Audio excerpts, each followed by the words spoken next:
In this video, we're going to go through how to store values in variables using two methods. One where we're going to assign a value to a variable that will be kept, and the other one where we're just going to temporarily assign a value to a variable using such that. So I'm going to show you three ways that you can store something, assign a value to a variable. All three ways are equivalent. You can use whichever one you like best. So first, we're going to store 5 in A using the store variable command. In the store variable, you can see it here. If you hit Control var, you'll access this store. So I'm going to enter the number 5, and then I'm going to do Control var, which will give us the store, that arrow, and then I'm going to put that into variable A and hit Enter.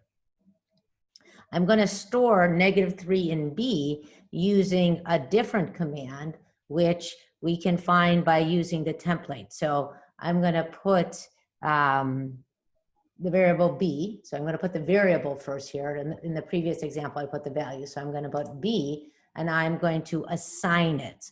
So the assignment is control template. And you can see I can get the colon and equal. So now I'm going to say, I'm going to assign -3 to B. And remember, I'm going to use the negative sign instead of the subtraction. So now B is assigned the value -3, and I'm going to store 7 in C using the define command. So you can either type the letters defined, you can just do DEFINE, or if you don't want to hit all those, you can get to that command through the menu. So I'm going to do menu actions and then define. And now I'm going to define, I'm going to type C is equal to, the equal key is beneath the control here, equal 7. And now we've assigned values to A, B, and C. And now we're going to do a computation. So I want to do A times B plus B cubed minus 1 plus C. So that's what I'm going to try to do right now. So I'm going to do A times B. I'm going to do A times B. And notice that when the variables are defined, the font turns to be bold.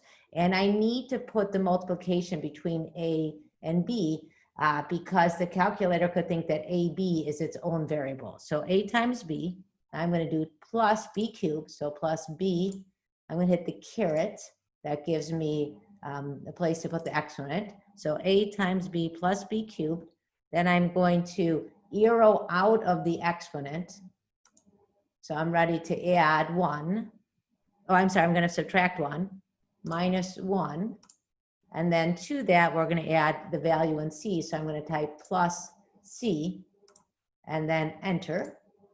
And we get -36.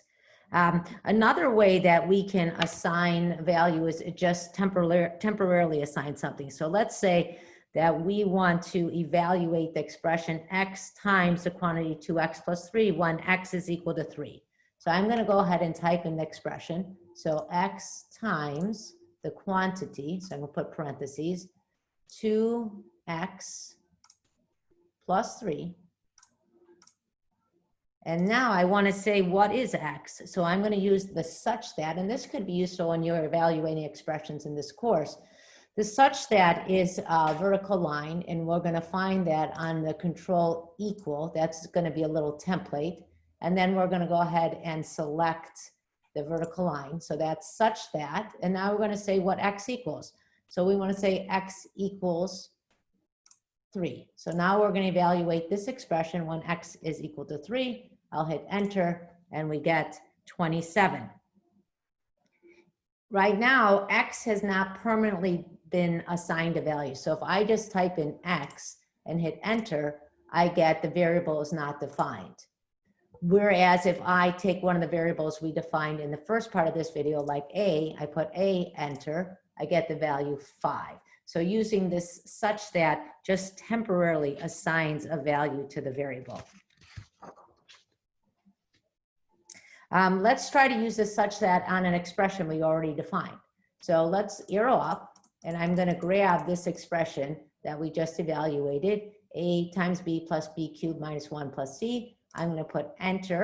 And now I want to evaluate this expression such that B is equal to 1. So I'm going to go ahead and get this such that, this line, and then I'm going to say B is equal to 1. Remember, we assigned B to be -3 in the past. But for this example, let's see what B will be. And now we get the value 12, whereas before we got the value -36. So what is B? Is B now turned into 1? The value of B is 1, or is the value of B still -3? The such that is just temporary. So it's just for this expression. So the value of B should be what we defined it originally, and we can check that. So if I put B, enter, it's still -3. Now we've stored some values in these variables. What if we want to delete them? We can hit, if you don't know where something is, try menu. So I can do menu and then put actions. And then we can put delete variable. And so if we just want to delete one variable, let's say A, I can hit enter. And now if I type A no longer has a value. And we can see that because when I type A, it's not bold. What if you want to clear them all at once? You can do menu, actions, delete variable, and then, wait, let's try that again. Menu, let me escape out. Escape is always a good thing. I don't think I selected the right thing here, so let me just hit, I'll clear this out, delete variable. Let's try that one more time. Menu, actions, delete variable. Oh, and then I would have to select the variable. I'm sorry, that's not what I want to do. I want to do delete them all. So menu, actions, clear A to Z. That will be any variable that has one letter. So I would get rid of anything assigned to A, B, C, D, E, F, G, etc. So if I can check A, A's cleared now. We already cleared that. B is cleared, etc. And if you're worried that something's stored, you can always just start a new document.